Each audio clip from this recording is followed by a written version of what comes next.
how it is. What goes on this house stays in this house. But it's wrong when you go through something devastating in your life and you can't talk to nobody. When something happened to you and you don't have nobody to comfort you or nobody to encourage you. I can only imagine how Tamar felt, just been raped. And the Bible says, Absalom, her brother, told her, say, be quiet, don't say nothing. After all, that's your brother. No. I just been violated. I just been hurt. I just been wounded. See, we got to understand, even though you're saved, but how many been violated? How many been hurt? How many been dropped? Some of us were dropped emotionally. Some of us grew up in homes where we seen daddy do stuff, seen mama do stuff. Some of us grew up in homes where people didn't love you, people didn't ratify you, people didn't encourage you. And I'm going to tell you something. Many times the effect of your past, I say the effects of your past will affect your future. The effects of your past. Where you been? Yeah, you saved. Yeah, you filled with the Holy Ghost. The Bible says Jesus, he healed those lepers, but they still was twisted. Come on, am I right? Some of them still had arms messed all up. The effect was still on them. How many folks are saved here today, but something happened to you in your past that it nags your mind? It bothers you to this day. You can't become the woman God wants you to be. You can't become the man God wants you to be because it's something you went through with. Am I talking to anybody? Mephibosheth, it happened when he was 5 years old. But as you look at the story, he's a grown man now. And all of a sudden, God uses David to tell him, Mephibosheth, it's payday. I'm going to bless you, man. I'm going to make up for you.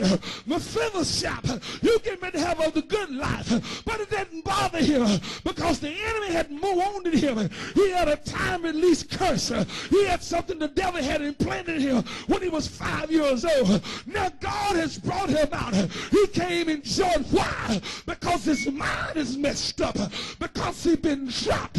How many folks today can't enjoy the blessing, can't go on in God because of something that happened years ago? People shake it off. Tell the devil, loose my mind. Get up off of me, devil.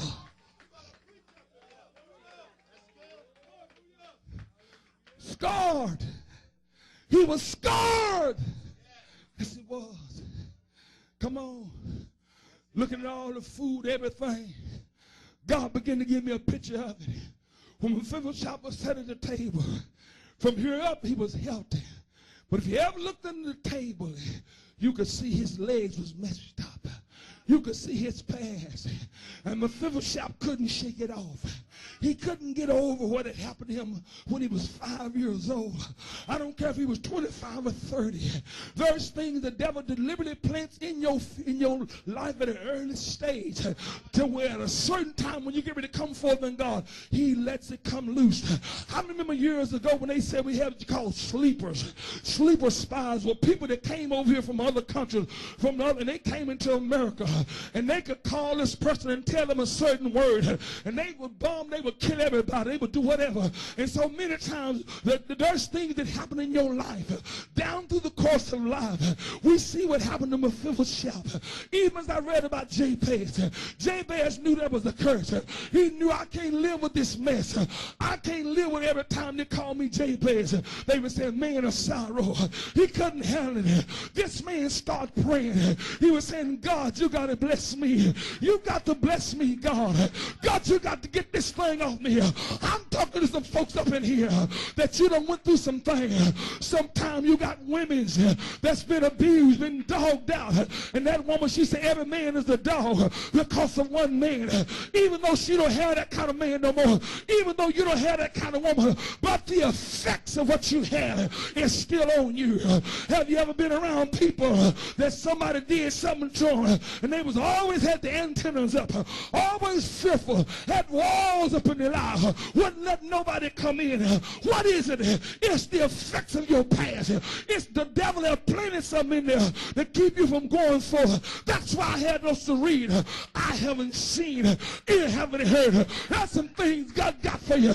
Ain't nothing the devil can tell me that can stop me from being who God wants me to be. Ain't nothing the devil can do to me. I was molested at a young age, but I refuse to let that cause me to feel like I got to be a molester. They tell me that people that's been abused, they abuse other folks, but the devil is a liar. I know someone's been abused. You don't have to be abused. You can tell the devil, look at here, I'm a new creature in Christ. All old things passed away. That's why Jesus told Nicodemus, you got to be born again. I've got to break this stuff off of you. Whatever's in your past, whatever's in your mind, whatever lies the devil told you, whatever the devil showed you, I've got to break it off. Somebody say, break it off. Come on. It's real. See, when you're scarred, sometimes your scar has a lasting sign of damage. When you've been scarred in the natural, sometimes you know they have a big old whip on you. But when you've been scarred emotionally, your skin can be so pretty, you can be the beautiful man, beautiful woman in the world. But when people get to know you, you're damaged. Come on. You're damaged. Come on. I said I was scarred, but not destroyed. When we go back to the story of Tamar, how many familiar with that? How she was raped. And listen to me real closely. This man took away her dream of ever having a husband, ever having kids, because if anybody, it's